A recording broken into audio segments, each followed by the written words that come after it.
Hello everyone on YouTube and across cyberspace. Thank you for tuning into this video. This is a video review of my Casio G-Shock GW-330A that you see right here. This is a 200 meter water resistant timepiece, and I use it, I'm not a diver, but I use it swimming, and it's a great watch for that. The deepest I've ever had this watch is about 8 feet. That's about as deep as my lungs will carry me, and it's perfectly adept at that. So let's take a look at the watch's physical construction. It uses a 4-screw stamped stainless backplate to maintain 200 meters of water resistance. It has a really nice soft rubber strap, which is really ergonomic and really smooth. This is probably one of the most comfortable large-ish sized watches that I own. So it's a little bit bigger than like the more traditional standard G-Shock, but the strap, the way it's contoured, and the ergonomics of the whole assembly are very good. I've had this watch for 2 years, and it's been very durable in that time. So you can see a lot of scratches and scuff marks and that kind of thing on this strap, the buckle, the strap holder, and overall I'm very happy with this watch. My wrist is about 7 3/8 circumference, and I typically wear this watch at about the 3rd or the 4th last hole on the strap. Let's see. This watch here is a solar atomic model from Casio. So what that means is, number one, it uses a solar cell behind the glass face of the watch, crystal face of the watch, I should say, to recharge the internal lithium battery. And the center subdial here is the low, medium, high charge indicator of that cell. And so I simply wear this watch outdoors, maybe once a week. I place it on a shaded windowsill maybe once every 3 weeks, and it totally recharges. And I've never actually had the charge indicator drop below the high, below medium. It sometimes drops into medium. I put it on a windowsill, recharge it, and it recovers fine. So that's a really, really nice circuit. It should not be confused with the Citizen Echo Drive recharge circuit, because the two are very different. The Echo Drive will recover from a completely discharged lithium cell by simply placing it on a windowsill.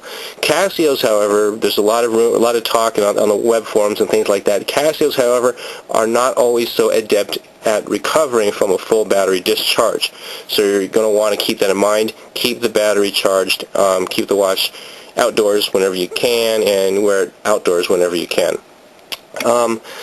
Let's see, it's also an atomic calibrated timepiece. So what that means is there's a small radio transceiver in here, and it receives calibrated radio atomic information from Denver, Colorado, or in my part of the country, Denver, Colorado.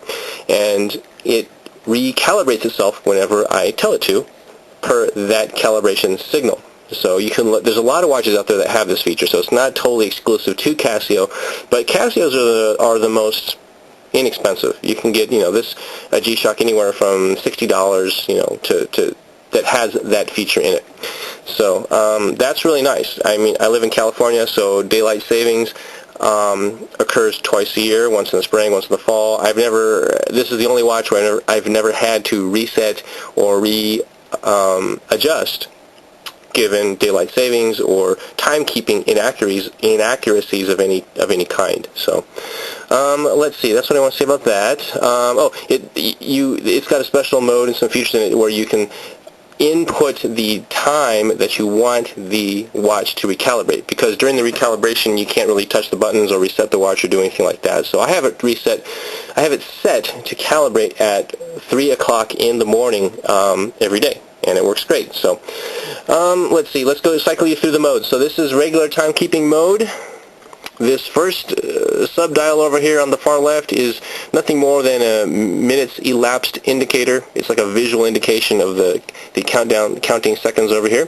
The middle subdial, like I said before, is the battery charge level, and this far subdial over here tells the status of your alarm and that type of thing. So it's a little small little visual indicator for alarm on or off, that type of thing. So let's cycle you through the modes. And this first is the regular time mode. It has a world time indicator, so right there you're seeing Hong Kong, SEL, I'm not sure what SEL is, Tokyo, ADL, wherever that is, Sydney, SYD is Sydney. NOU, I'm not sure where NOU is. I believe these are standard airport type abbreviations for major cities around the world. And so forth and so on. So Honolulu, HNL. So there you go.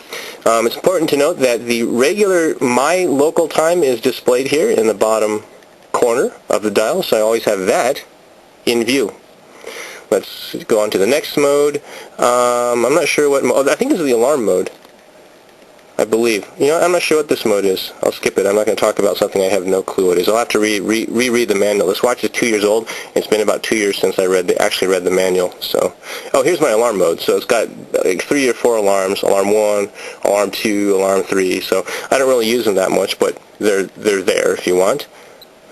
And here's a stopwatch mode. So simple. Start, stop,